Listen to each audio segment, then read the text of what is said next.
Hi,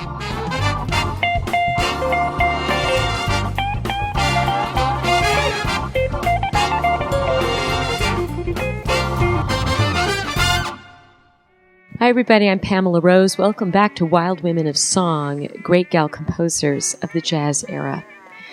So obviously, when you start thinking about these women artists who came up in an era where it was a little unusual and certainly difficult for women to be on the road or just to be in business at all, you do want to hear about their private lives and how they negotiated this man's world out there.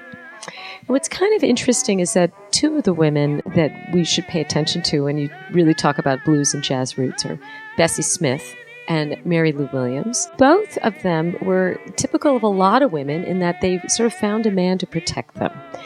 And they were really unpleasant choices. Bessie Smith, who was this phenomenal, almost larger than life, really strong, beautiful presence and a very canny businesswoman, for some reason fell in love with this man named Jack G, who was supposed to be a little on the scrawny side, kind of skinny, wasn't very all that smart. He immediately saw his wife as a very good meal ticket. Bessie loved to party hard. She loved to drink. She loved to hang out. And Jack was a teetotaler. He was believed in moderation. So Bessie would go out on the road and have a great time with her traveling troupe and would have some, pretty serious affairs with some of her band members, including many of the women. And whenever she would hear that Jack was coming in town to check on the show, she would immediately, be terrified and say, quick, hide, or, we have to clean up the room or make it look like I've been here all alone. And she was really afraid of this man.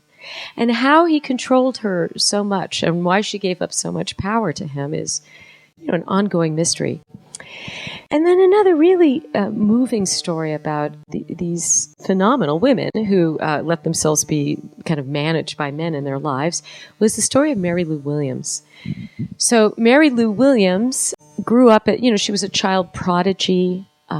We've talked about her before on the show, and a remarkable musician and composer and arranger, and found herself on the road by the time, I think she was 16 years old on the road in 1926, on this vaudeville circuit, on this black vaudeville circuit, which was hard living, let me tell you.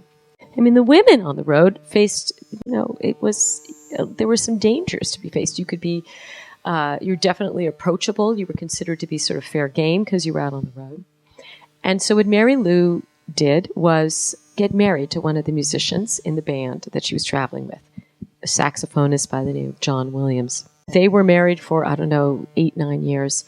What's fascinating was that he basically believed that the way to keep your wife in line was to make sure that she had no spending money. And that's how you kept her honest and kept her from cheating on you.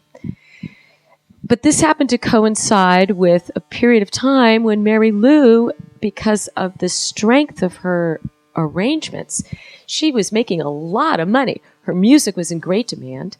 And there was this period of time when Cab Calloway and Benny Goodman and Gene Krupa and Louis Armstrong and Tommy Dorsey, all of the biggest bands of the day were carrying a Mary Lou Williams arrangement.